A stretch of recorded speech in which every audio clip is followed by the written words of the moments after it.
Chers amis, bonsoir et Shavua Tov. Avant d'aborder le chapitre 7 du Mesilat Yesharim, nous allons voir un résumé du chapitre 6. Retenons tout d'abord la définition donnée par l'auteur du zèle, en hébreu zrizut, qui est le mouvement qui nous porte à aller au-devant des mitzvot, au-devant des commandements et à les accomplir jusqu'au bout. Du fait que l'homme par nature ne trouve pas de plaisir à l'effort, la paresse peut donc l'empêcher d'accomplir de nombreuses mitzvot, de nombreuses bonnes actions. Il faut donc une grande énergie pour transformer sa nature. Nos sages ont ajouté une belle interprétation allégorique des paroles du roi Salomon.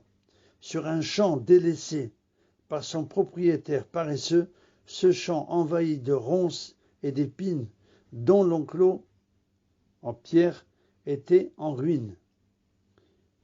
L'homme paresseux est entraîné de défaillance en défaillance. Son manque d'étude provoque une compréhension défectueuse de l'étude des textes de la Torah et souvent il en vient à donner une explication non conforme au texte et à le défigurer totalement. L'homme paresseux peut être parfaitement informé de ses devoirs, mais la force d'inertie de la paresse a triomphé sur lui. Toutes les excuses sont bonnes à ses yeux pour négliger l'étude de la Torah ou bien négliger l'accomplissement des mitzvot. Ça peut être le froid, ça peut être la chaleur, ça peut être la pluie, tout type d'excuses. Pire encore, il justifie sa paresse par des arguments qui coulent de la source même de cette paresse, qui l'empêche d'écouter la voix des sages et qui ne lui laisse plus la possibilité de prendre garde à ceux qui le réprimandent.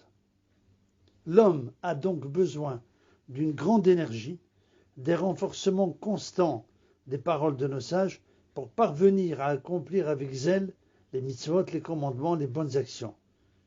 Et il a besoin de se dégager de la paresse qui pèse sur lui de tout son poids. Si la vigilance, la zéhirout que nous avons étudiée en premier dans ce livre, concerne l'observance des mitzvot, des commandements, et qui doit conduire à la crainte de transgresser les paroles de la Torah, le zèle, la zrizut, doit conduire à la miséricorde, à l'amour de Dieu, par la volonté de se rapprocher de Dieu et d'accomplir ses commandements avec amour et joie. Voilà donc ce qu'on pouvait dire pour le résumé du chapitre 6. À présent, nous allons commencer l'étude du chapitre 7. Le chapitre 7 est intitulé « Les aspects du zèle ». Alors l'auteur nous enseigne que le zèle se manifeste à deux moments bien précis, avant le début de l'action et aussitôt après. Avant le début de l'acte, le zèle consiste à ne pas ajourner l'accomplissement d'une mitzvah, d'une bonne action. Au contraire, dès que le temps est venu, qu'elle s'offre à nous, ou simplement surgit à notre esprit, nous devons nous hâter de l'accomplir, la saisir sans tarder. Il n'est pas de péril plus grave que le retard dans l'acte, où chaque nouvel instant peut surgir quelque obstacle à la bonne action.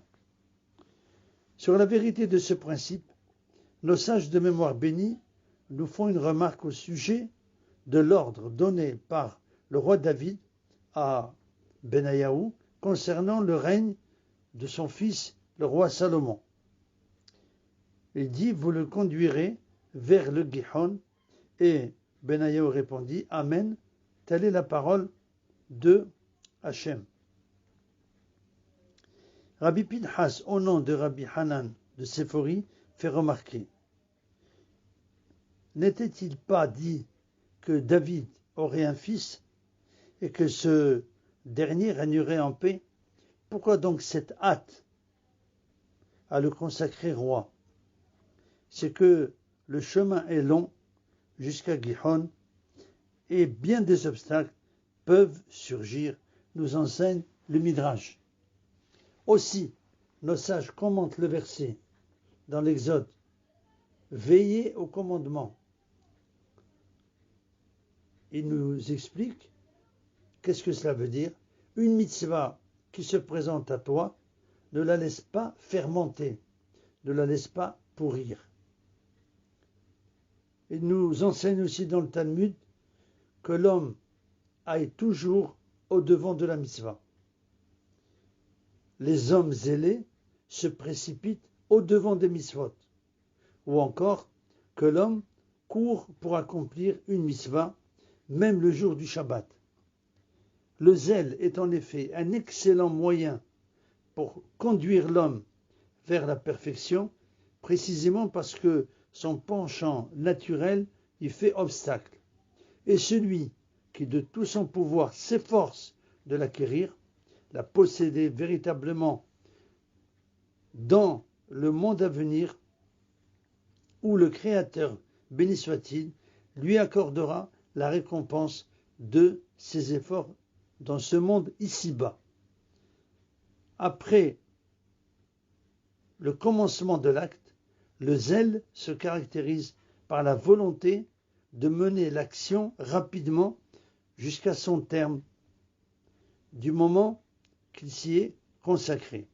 Non pas pour en être débarrassé, comme quelqu'un qui serait pressé de jeter à terre son fardeau, mais par crainte de ne pas pouvoir l'achever. Voilà donc pour la première partie du chapitre 7 concernant les aspects du zèle. Comme à notre habitude, prions toujours pour la fin de la pandémie, pour la guérison de tous les malades et l'avènement très prochain du Mashiach avec la reconstruction du troisième temple bientôt de nos jours. Amen. Merci de votre écoute. Bonne soirée.